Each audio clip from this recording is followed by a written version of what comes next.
Graça e paz, meus amados irmãos, eu sou o pastor Marcos André, pastor da igreja O Brasil para Cristo em Nova Friburgo, e nós estamos em um propósito de oração muito especial, estamos orando por Nova Friburgo, um propósito tão antigo que tem marcado a nossa cidade, que tem abençoado a nossa cidade. E você e eu temos o privilégio de fazermos parte desta história, deste agir de Deus, através da nossa oração para abençoar todos aqueles que moram, que residem em nosso município. Nós estamos na nossa primeira semana, hoje é o segundo dia, é a Semana da Saúde. E a nossa oração neste dia é para que o Senhor possa nos livrar de mais casos do Covid-19 e para que haja uma diminuição da contaminação. Gente, essa é uma oração muito importante. Nós precisamos do agir, do mover de Deus intervindo em nosso favor. Por isso, vamos clamar no dia de hoje para que o Senhor tenha misericórdia de nós e que esta doença que tanto tem avançado passe então a regredir, a começar da cidade onde nós residimos. Aquilo que temos vivido, de fato, é muito complexo. A gente sabe que Deus está no controle de todas as coisas, que Ele tem um propósito em tudo aquilo que faz ou que permite que aconteça, mas todos nós reconhecemos que não compreendemos plenamente aquilo que o Senhor deseja fazer, por que está fazendo e exatamente aonde Ele deseja nos levar, quais são de fato as lições plenas que o Senhor deseja ministrar sobre as nossas vidas. Nós não sabemos. Há um tom de incerteza em meio à certeza de que Ele está conosco. Agora, existem sim algumas incertezas. Caminhar com Jesus em meio a algumas incertezas é um desafio, mas não é impossível. Em João capítulo 2, nós vamos encontrar a partir do versículo 19, Jesus dando uma demonstração quando ele foi desafiado a provar com que autoridade ele fazia aquelas coisas. Ele havia acabado de purificar o templo de Jerusalém. Então ele diz assim: destruam este templo e eu levantarei em 3 dias. E todo mundo fica chocado. Como é que pode? Foram tantos anos para construir esse templo. Na verdade, ele nem estava pronto ainda no tempo de Jesus. As obras de ampliação do templo, de embelezamento do templo, não estavam concluídas.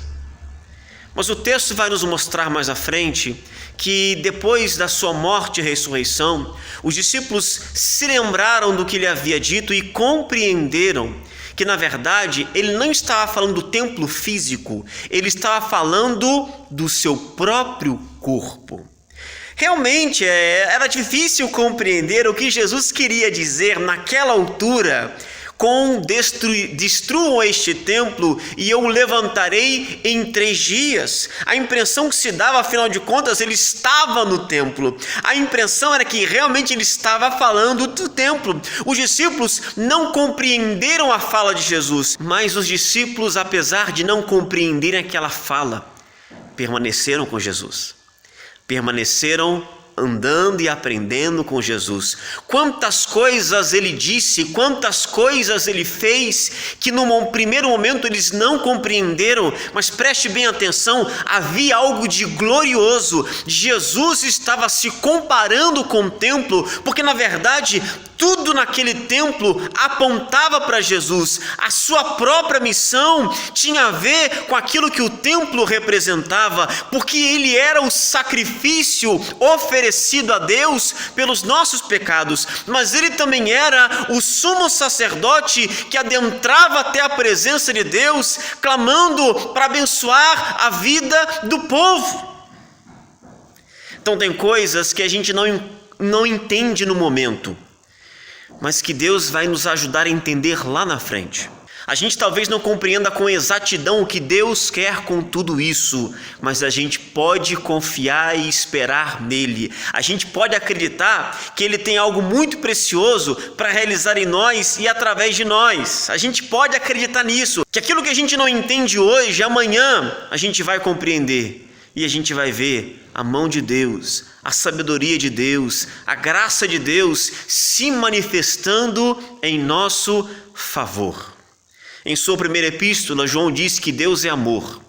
Isso quer dizer que tudo aquilo que Deus faz é permeado pelo seu amor.